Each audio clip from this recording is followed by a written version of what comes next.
भी बहुत सारी ऐसी-ऐसी घटनाएँ घटी हैं जो बहुत बड़े लेवल तक घटी और भी घटी है हाँ। बहुत सारी घटनाएँ। बहुत कुछ भाई घट एक दो तो बताओ फेमस थोड़ी। फिर और बताऊँ फिर? हाँ, हाँ। अब हाँ, तो एक बड़ा स्कैरी इसके ऊपर ज़िंदगी में कोई ट्रस्ट नहीं कर सकता, मेरे को आज तक कोई नहीं मिला भाई तू सही बोल रहा है ऐसा बोलने वाला, लेकिन हुआ है। अभी मैं बताता हूँ, भोपाल की ही बात है। अब मैं पहुँच चुका हूँ 4th ईयर में, बहुत फ़ैमिलियर हो गया हूँ अपने इंजीनियरिंग लाइफ़ से, यहाँ की लाइफ़ से। फुल बैचलर लाइफ़ जी रहा हूँ, रात के 4-4 बजे तक जाग रहा हूँ। तो मेरे पास बाइक थी अब मेरी, मैं बोला कि यार एग्ज़ाम्स बहुत नज़दीक है, सेमेस्टर एग्ज़ाम 7th सेमेस्टर। मैंने बोला कि यार नींद अभी लाना नहीं है अपने को, जागना है, पढ़ाई करना है। मैं नाइट आउल रहा हूँ शुरू से, रात भर जागता था, सुबह सोता था। कॉलेज 7th सेमेस्टर में कोई नहीं जाता इंजीनियरिंग के, एक नॉर्मल कॉलेज वाला। तो मैं क्या हुआ, 2:30 बजे के आसपास मेरे को नींद आने लगी। घर से लगभग 2 किलोमीटर दूर रेलवे स्टेशन, भोपाल के रेलवे स्टेशन में वो टाइम में सब कुछ रात में खुला रहता था, सब कुछ। तो मैंने बोला चाय नाश्ता करके आता हूँ, चाय पोहा खा के। वहाँ पे पोहा बहुत पसंद है, वो फेमस है हमारे एमपी में। ओके। तो मैं अपनी बाइक उठाया, गया, चाय पोहा खाया। आधे घंटे में 3 बजे के आसपास मैं अपने घर के सामने, अब वो था एक बंगलो, उसमें मैं रहता था। तो कैसा था ना, 1 फ्लोर का बंगलो था, तो उसके आगे एक बहुत बड़ा गेट था। वो गेट के अंदर मैं अपनी गाड़ी लगाता था, गैरेज जैसा था। ठीक है। ठीक है, अब मैं अपनी गाड़ी रोका हूँ, ताला लगा के मैं गया हुआ था ऑब्वियसली, क्योंकि मेरे अंदर घर है। तो मैं बाइक खड़ी करके अपना ताला खोल रहा हूँ। इतने मेरे को फील हुआ, साला मेरे को पीछे से कोई देख रहा है क्या। मेरे साथ ना हमेशा जब भी मेरे साथ ये घटना हुई, मेरे को लगता था कोई चोर डाकू मेरे को आके चाकू मार देगा, मेरा पीछा कर रहा है मेरे दिमाग में, लेकिन वो होते नहीं थे, ये चीज़ें होती थी वो। तो मेरे को लगा कोई देख रहा है क्या, साला मेरा फॉलो कर लिया क्या मेरे को, मोबाइल वोबाइल छीनेगा।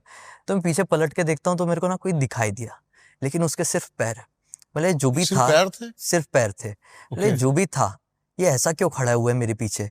अब मैंने ताला खोलते खोलते ना ऐसे चोर वाली जो नज़र होती है ना, उससे देखा, मेरे को सिर्फ पैर दिखाई दिए फिर से। बोले ये वहम नहीं, अब मैं पलटा, इतना ही पार्ट दिख रहा है। बोले ऊपर ये कुछ क्या नहीं है? मैटर है, ऊपर कुछ क्यों नहीं है इसका। ओ। फिर मैं बहुत ध्यान से देखा, मतलब साला कोई पुतला उतला जो आपको मालूम बिजू का जो होता है, खेतों में खड़ा कर देते हाँ, हाँ, कौवे हाँ, हाँ, डराने हाँ। वाला, वो तो नहीं है। मैं बड़े ध्यान से देखा, नहीं वो नहीं था, वो इंसानी पैर थे, इंसानी पुराने जमाने के जूते, ब्राउन कलर का पैंट है। दूर स्ट्रीट लाइट लगी हुई, इसकी रोशनी से समझ में आ रहा है। एक कचरा गाड़ी थी, कचरा गाड़ी के पीछे खड़ा हुआ है। कचरा गाड़ी की हाइट लगभग 4 साढ़े 4 फुट की थी, 4 साढ़े 4। उसके पीछे खड़ा और पैर ही पैर दिख रहे हैं। बोला शिट। अब मेरे को डर लगना शुरू हुआ, मैंने अपनी खोला गेट, बाइक अंदर डाला। अब गेट वापस से बंद भी करना है बाइक को रखने के बाद। अब मैं बंद करने के लिए वापस से क्यूरियोसिटी देखूं तो सही। अब देखा उस तरफ तो कोई नहीं है, अब कोई नहीं है। तो फिर बहुत टाइम बाद जब अपने ये यूट्यूब यूट्यूब की दुनिया आ गई, तब मेरे को पता चला कि कुछ ऐसा हेडलेस घोस्ट जैसी भी चीजें होती है दुनिया में। लेकिन वो हेडलेस नहीं था, वो बॉडीलेस था, वो आधी बॉडीलेस था वो। तो मेरे को समझा नहीं वो क्या चीज़ था। वो कोई तो एंटिटी थी। उससे पहले मेरा एक दोस्त वहाँ पे रहता था, तो उसने मेरे को बताया था, भाई उस फ्लैट के जहाँ तुमने देखा ना, वहाँ पे मैंने भी कुछ देखा। मतलब वो अपनी गर्लफ्रेंड से रात में बात करता था फ़ोन में। तो उसको क्या फ़ील हुआ, मेरा पीछे-पीछे कोई चल रहा है, वो पलटा, उसको किसी ने झापड़ मारा ज़ोर के। पूरा बोलता है मेरी बॉडी वाइब्रेट कर गई थी। उसके 4-5 दिन तक उसको बुखार रहा था, दिखा कोई नहीं था, खाली झापड़ पड़ा था उसको। ऐसा वाला उसके साथ मैटर। मैंने बोला वो भी रूम खाली कर देता।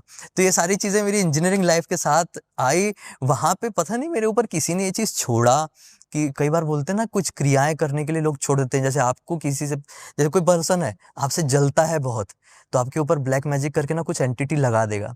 अब बस वो आपके पीछे ही लगी रहेगी। अब एंटिटी के भी कई बार मकसद होते हैं, कई बार मारण क्रिया हो गई, तो उसका मकसद रहेगा कि सामने वाले की जान ही लेके जाना है। और कई बार ऐसा मकसद रहेगा कि इसको बस परेशान करना है, इसके साथ उच्चाटन, रहना है। मारण, हाँ, उच्चाटन, वशीकरण, बहुत सारी बस चीजें। ये। कभी-कभी प्यार हो जाता है एंटिटीज़ को, तो ऐसी फीमेल एनर्जीज़ होती है। तो प्यार के चक्कर में लड़कों के, ऐसा नहीं है कि सिर्फ़ ये जो एनर्जीज़ होती है लड़कियों के खुले बाल या लड़कियों का गोरा रंग या परफ्यूम देख के लड़कियों के पास ही आते हैं, लड़कों के पास भी जाते हैं। कई बार लड़कों की आँखें, लड़कों का कद, लड़कों का आवाज़, ये भी एनर्जीज़ को अट्रैक्ट करता है और वो भी फँस जाते हैं फिर। कुछ भी चीज़ हो सकती है। और हाँ। ऐसा